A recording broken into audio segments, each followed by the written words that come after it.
मैं एक गैर राजनीतिक पृष्ठभूमि का व्यक्ति हूँ। मेरे परिवार में इससे पहले कभी कोई राजनीतिक पृष्ठभूमि से रहा नहीं है। लेकिन सर पार्टीज़ तो और भी हैं, जैसे कांग्रेस है और समाजवादी पार्टी भी उत्तर प्रदेश में काफ़ी सक्षम है, उसके लोग भी काफ़ी एक्टिव रहते हैं। तो आपने भारतीय जनता पार्टी ही चुनने का आपका क्या कारण रहा? इन पार्टीज़ की बात करूँ, जिन पार्टी की आपने नाम लिया, तो मेरी नज़र में वो पार्टी ना होकर एक प्राइवेट लिमिटेड कंपनियां हैं। समाजवादी पार्टी का राष्ट्रीय अध्यक्ष हमेशा यादव होगा। भारतीय जनता पार्टी एक लोकतांत्रिक पार्टी है। इसके अंदर राजनीति करने वाले सभी लोगों के लिए समान अवसर रहते हैं। मैं आज आपके बीच युवा मोर्चा अध्यक्ष के नाते बैठा हूं। हो सकता है मैं कल को राष्ट्रीय अध्यक्ष बन जाऊं। समाजवादी पार्टी में क्या कोई युवा सपना देख सकता है कि वो राष्ट्रीय अध्यक्ष अखिलेश यादव की जगह वो राष्ट्रीय अध्यक्ष बन जाए? देखिए, ऐसा है, भारतीय जनता पार्टी संगठन का परिवार एक बहुत बड़ा परिवार है। लगभग 12 करोड़ हमारे सक्रिय सदस्य। इतने बड़े जनसमूह के बीच अपना राष्ट्रीय अध्यक्ष चुनना के वास्तव में क्रिटिकल काम तो है ही। समाजवादी पार्टी की तरह तो है नहीं कि एक आदमी को उठाकर राष्ट्रीय अध्यक्ष 25 साल 20 साल 30 साल के लिए बना दिया। देखिए, मैं भारतीय जनता पार्टी संगठन का सिपाही हूँ। संगठन मुझे जो भी आगे जिम्मेदारी देगा, जिस चीज़ की जिम्मेदारी देगा, मैं उस जिम्मेदारी को पूरे अंतर्मन से निर्वहन करूँगा। मैं जो पहलगांव आतंकवादी हमला हुआ, उसमें मैं तो शहीद कहूँगा, उसमें जो लोग शहीद हुए उनके परिवार के प्रति मैं अपनी श्रद्धांजलि अर्पित करता हूँ, शोक प्रकट करता हूँ। और हमारे देश की सेना इनको ऐसा मुंहतोड़ जवाब देगी कि इनकी आने वाली 7 पुश्तें याद रखेंगी। न्यूज़ इंडिया फर्स्ट में आज हम आपको मिलवाने वाले हैं भारतीय जनता पार्टी के हापुड़ के युवा मोर्चा अध्यक्ष से। देखिए, किसी भी देश की राजनीति को समझने के लिए वहाँ के युवाओं की सोच को समझना चाहिए, क्योंकि यही युवा भविष्य के मुख्यमंत्री, गृह मंत्री और यहाँ तक कि प्रधानमंत्री भी बनते हैं। अगर हम किसी भी देश के विकास के बारे में जानना चाहते हैं, समझना चाहते हैं कि वहाँ का भविष्य कैसा होगा, तो हमें ये समझना होगा, ये सब वहाँ के युवाओं को समझकर ही समझ आ सकता है। आज हम आपको मिलवाने वाले हैं ऐसे ही हमारे भारतीय जनता पार्टी के एक युवा नेता से, जिन्होंने हमारी यूथ के बीच काफ़ी लोकप्रियता हासिल की है। एक एक करके आज हम उनसे सारे वो प्रश्न करेंगे जो उनकी पृष्ठभूमि से आते हैं, किस तरह वो राजनीति में आए और किस उद्देश्य के साथ वो अब राजनीति में आगे बढ़ते जा रहे हैं।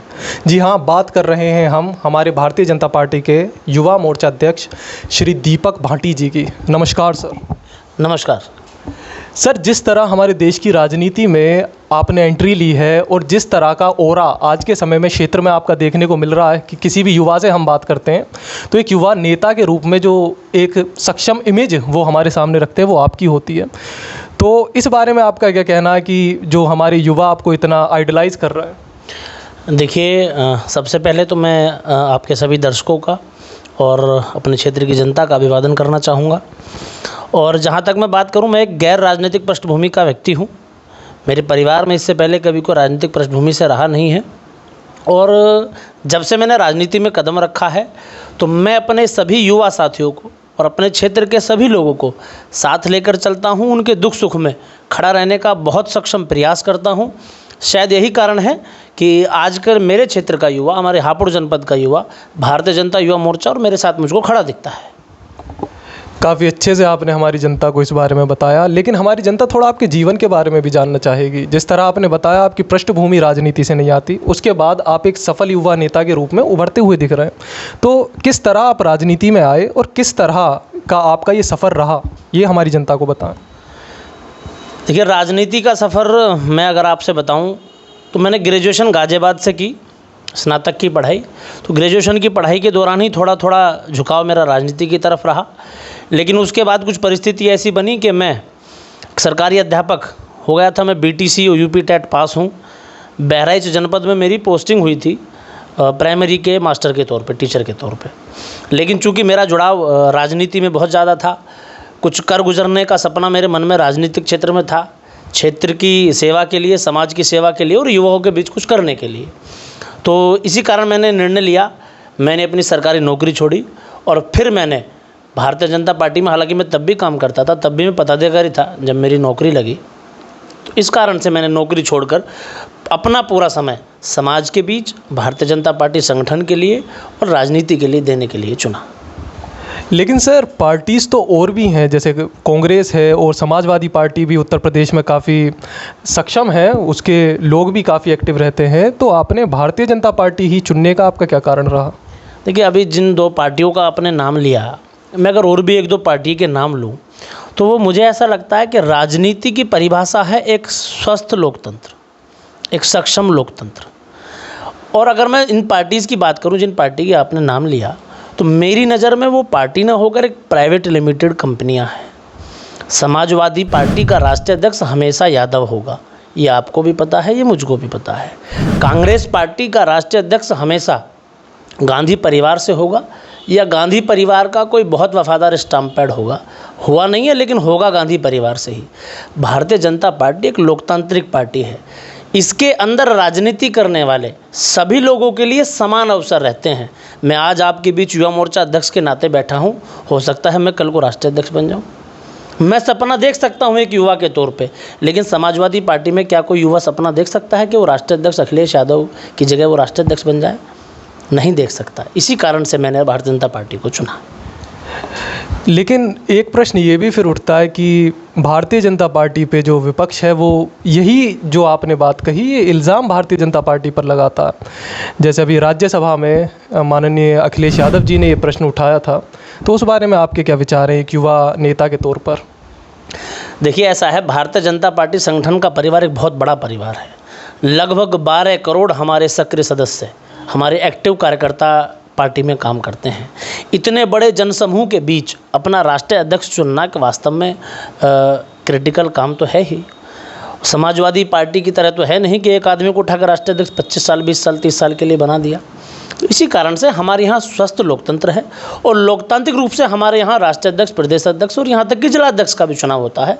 अभी आपने देखा कि हर जिले में संगठन के चुनाव चल रहे हैं। तो हमारे यहाँ सारी प्रक्रियाएँ संगठन की लोकतांत्रिक ढंग से होती हैं, इसलिए थोड़ा चुनने में समय लगता है। अध्यक्ष जी, भारतीय राजनीति की अगर हम बात करें तो हमें ये देखना होता है कि हमारे देश का जो युवा है वो किस तरह हमारी राजनीति को देख रहा है, और आप हमारे युवाओं के नेता हैं, तो आप किस तरह हमारे देश के युवा को देख पा रहे हैं कि भारतीय राजनीति किस तरह आगे बढ़ेगी? देखिए, मैं ऐसा मानता हूँ 2014 में जब नरेंद्र भाई मोदी भारतवर्ष के प्रधानमंत्री बने, तो युवाओं के लिए राजनीतिक अवसर में एक बहुत बड़ा परिवर्तन का दौर आया। मैं ये मानता हूँ आज के समय में देश का युवा माननीय नरेंद्र भाई मोदी जी के साथ पूरे विश्वास से खड़ा हुआ है। और 2014 से अब तक जितने भी चुनाव हुए हैं, चाहे मैं अभी हाल ही में लोकसभा चुनाव की बात करूं, उससे पहले उत्तर प्रदेश में 2017 के विधानसभा चुनाव की बात करूं, 2022 के चुनाव की बात करूं, अभी राजस्थान में हाल ही में विधानसभा चुनाव की बात करूं, तो पूरे देश का युवा नरेंद्र भाई मोदी जी के साथ मुझे संगठित दिखता है। और उनके नेतृत्व में भारत का हर युवा, जिसमें मैं भी शामिल हूं, जिसमें आप भी शामिल हैं, विकसित भारत की कल्पना जो हम देख पाते हैं वो नरेंद्र भाई मोदी जी के नेतृत्व में देख पाते हैं। हमारे देश का जो युवा है जो आगे बढ़ रहा है राजनीति की तरफ, आप उसे क्या ऐसी सलाह देना चाहेंगे? क्योंकि राजनीति एक ऐसा फील्ड है जिसके बारे में अक्सर लोग सक्षम नहीं होते ये समझ पाने के लिए कि किस तरह इसमें आगे बढ़ा जाए। और ऊपर से जैसा आपने भी बताया कि भाई भतीजावाद आज के समय में करीब करीब हर पार्टी में देखने को मिल रहा, तो उसके बारे में आपका क्या कहना है? वो क्या दिशाएं होनी चाहिए, किस तरह एक युवा को अपना राजनीतिक सफ़र शुरू करना चाहिए, ये हमारे दर्शकों को बताएं। देखिए, इस बारे में मैं आपसे कहना चाहता हूँ, आज के समय में समाज में, आज के समय में भी और पहले भी, राजनीतिक क्षेत्र के युवाओं के लिए या राजनीतिक क्षेत्र के लिए समाज में अच्छा नैरेटिव नहीं माना जाता। आमतौर पर समाज का बड़ा वर्ग एक राजनीतिक लोगों को अच्छी नज़र से नहीं देखता। लेकिन जब से भारतीय जनता पार्टी की केंद्र में सरकार आई है, जब से नरेंद्र भाई मोदी इस देश के प्रधानमंत्री बने हैं, जब से माननीय योगी आदित्यनाथ जी इस प्रदेश के मुख्यमंत्री बने हैं, तो मेरा ऐसा मानना है कि राजनीति के प्रति लोगों की सोच बहुत बदली है। और इसी के लिए जो आज का युवा राजनीति करनी चाहता है, मैं उसको केवल एक ही बात कहना चाहता हूं कि आप किसी भी फील्ड में काम करिए, मेहनत का कोई विकल्प नहीं होता। राजनीति में जितने भी युवा काम करना चाहते हैं, आप मेहनत करिए, ईश्वर मेहनत का एक दिन फल सबको ज़रूर देता है। तो राजनीतिक क्षेत्र या किसी भी क्षेत्र में कोई काम करना चाहे तो मेहनत का कोई विकल्प नहीं होता, मेहनत का फल ज़रूर ईश्वर देता है। अध्यक्ष जी, आपको इस समय हमारे बहुत युवा साथी देख रहे होंगे, और आपने जिस तरह उन्हें मेहनत के बारे में बताया, उन्हें थोड़ा इस बारे में और समझाइए। जैसे कई बार होता है कि राजनीति में आने के बाद एक युवा अपना समय देता, अपनी ताकत देता, लेकिन धीरे धीरे उसे जब आउटकम जल्दी नहीं दिखता तो वो हताश हो जाता। ऐसे जो हमारे युवा साथी आपके साथ जुड़े हैं या जुड़ना चाहते हैं, उनको थोड़ा आप मार्गदर्शन दीजिए। बिल्कुल आपने सही कहा। जब हम किसी कार्य में लगते हैं या किसी परीक्षा में लगते हैं या किसी क्षेत्र में लगते हैं, व्यापार में लगते हैं और सही समय पर हमें अच्छा परिणाम नहीं मिलता तो हम वास्तव में हताश हो जाते हैं। और ये एक स्वाभाविक मानव प्रक्रिया है। अगर किसी फील्ड में हम काम करते हैं और हमें परिणाम ना मिले तो हताश हो जाना एक स्वाभाविक प्रक्रिया है। लेकिन समाज के बहुत पढ़े लिखे वर्ग के लोग कहते हैं और बहुत सारे ऑथर, बहुत सारे कवि, बहुत सारे लेखक इस बात को कहते हैं कि धैर्य ही सफलता की कुंजी है। पेशेंस इज़ अ की ऑफ सक्सेस। अगर आप धैर्य से किसी चीज़ में काम करेंगे तो ऐसा नहीं है कि आपको सफलता ना मिले। देर सवेर, वो कहते हैं भगवान के घर देर सवेर हो जाती है, लेकिन सफलता एक ना एक दिन ज़रूर मिलती है। बिल्कुल। अध्यक्ष जी, एक चीज़ हम ये समझना चाहेंगे हमारी जनता के लिए कि जो हमारी राजनीति है उसमें आना और उसमें पद पाना एक बड़ी चीज़ होती है। अभी आप युवा मोर्चा के अध्यक्ष हैं, तो हम जानना चाहेंगे हमारी जनता के लिए कि इस पद में आने के बाद, इस पद के आसीन होने के बाद आपने क्या क्या बदलाव किए और किस तरह से अब आपकी जो पार्टी है उसे आगे ले जाने के लिए योगदान दे रहे हैं। देखिए, मैं आपसे बताना चाहूँगा, अभी धैर्य की एक बात रह गई थी, उसके संबंध में एक छोटी सी बात बताना चाहूँगा। मैं सन 2014 से यहाँ भारतीय जनता युवा मोर्चा का जिलाध्यक्ष बनने का प्रयास कर रहा हूँ। मैं अपने चौथे प्रयास में यहाँ जिलाध्यक्ष बना हूँ। तो चौथे प्रयास तक मैंने सब्र किया, मैंने धैर्य रखा। इस कारण से मुझे भारतीय जनता पार्टी संगठन ने युवा मोर्चे का जिलाध्यक्ष बनाया। मेरे जिलाध्यक्ष बनने के बाद में यदि मैं संगठनिक रूप से संगठनिक कार्यों की आपसे बात करूँ तो जिलाध्यक्ष बनने के तुरंत बाद भारतीय जनता युवा मोर्चा के लिए केंद्रीय नेतृत्व ने, प्रदेश नेतृत्व ने 6 कार्यक्रम जारी किए थे, जिसमें एक नवभारत मेला करके कार्यक्रम आया था, एक मोदी क्विज़ करके कार्यक्रम आया था, अनेक कार्यक्रम इस तरह के आए। तो मैं आपकी और दर्शकों की जानकारी के लिए बताना चाहूँगा कि उन 6 कार्यक्रमों में से 3 कार्यक्रमों में भारतीय जनता युवा मोर्चा हापुड़ पूरे देश में, प्रदेश की बात नहीं कर रहा, पूरे देश में प्रथम स्थान में आया। और बाकी जो 3 कार्यक्रम हैं उनमें 2 में पूरे उत्तर प्रदेश में प्रथम स्थान पर भारतीय जनता युवा मोर्चा हापुड़ आया। इतनी मेहनत के बाद आपको ये पद मिला है, आप अब इसे किस तरीके से आगे ले जाने वाले हैं और आपके जो युवा आपके साथ जुड़े हुए हैं उन्हें किस तरह से आगे बढ़ाने वाले हैं राजनीति में? देखिए, मैं भारतीय जनता पार्टी संगठन का सिपाही हूँ। संगठन मुझे जो भी आगे जिम्मेदारी देगा, जिस चीज़ की जिम्मेदारी देगा, मैं उस जिम्मेदारी को पूरे अंतर्मन से निर्वहन करूँगा। संगठन का निर्णय है, हमारे यहाँ व्यक्ति निर्णय नहीं करता, हमारे यहाँ संगठन निर्णय करता है। संगठन जो भी मेरे बारे में निर्णय लेगा, जहाँ वो मुझे काम करने के लिए भेजेंगे, जो वो मुझे काम देंगे, मुझे वो काम करना है। अध्यक्ष जी, जब हम ज़मीनी स्तर पे ये प्रश्न लोगों से पूछते हैं तो आपको एक उभरते हुए नेता के साथ बहुत से पद के लिए आपको लोग कहते हैं, जैसे आज के समय में हम जो एक वर्ग है 21 से 32 साल का वर्ग, इन लोगों से जब हम प्रश्न करते हैं कि भारतीय राजनीति में, स्पेशली उत्तर प्रदेश में और उसमें भी हमारे ही क्षेत्र हापुड़ में, तो आपका नाम काफ़ी ज़्यादा आगे आता है। लोग कहते हैं, आपके काम को सराहनीय बताते हैं और साथ में वो जानना चाहते हैं कि हमारे जो अध्यक्ष जी हैं ये राजनीति में आगे किस पद तक जाकर अपनी सेवा उन लोगों को देने वाले हैं।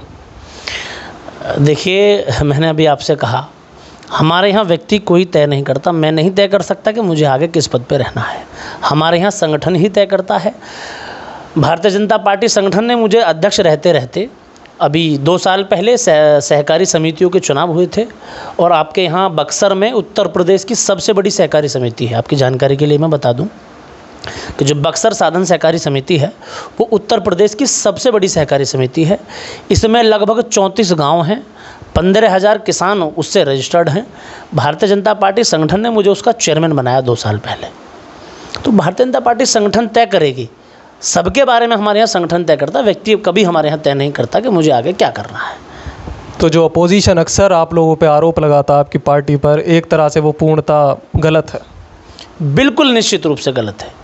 अगर मैं भारतीय राजनीति की बात करूं तो भारतीय जनता पार्टी से अच्छा और स्वस्थ लोकतंत्र किसी अन्य पार्टी में आपको देखने के लिए नहीं मिलेगा। समाजवादी पार्टी अखिलेश यादव की पार्टी है, बहुजन समाजवादी पार्टी मायावती की पार्टी है, भीम आर्मी चंद्रशेखर की पार्टी है, कांग्रेस पार्टी गांधी परिवार की पार्टी है, तृणमूल कांग्रेस ममता बनर्जी की पार्टी है, राष्ट्रीय जनता दल लालू यादव की पार्टी है। कितने सारे उदाहरण मैं आपको ऐसे दे सकता हूँ। आम आदमी पार्टी केजरीवाल की पार्टी है, लेकिन भारतीय जनता पार्टी कार्यकर्ताओं की पार्टी है, संगठन की पार्टी है।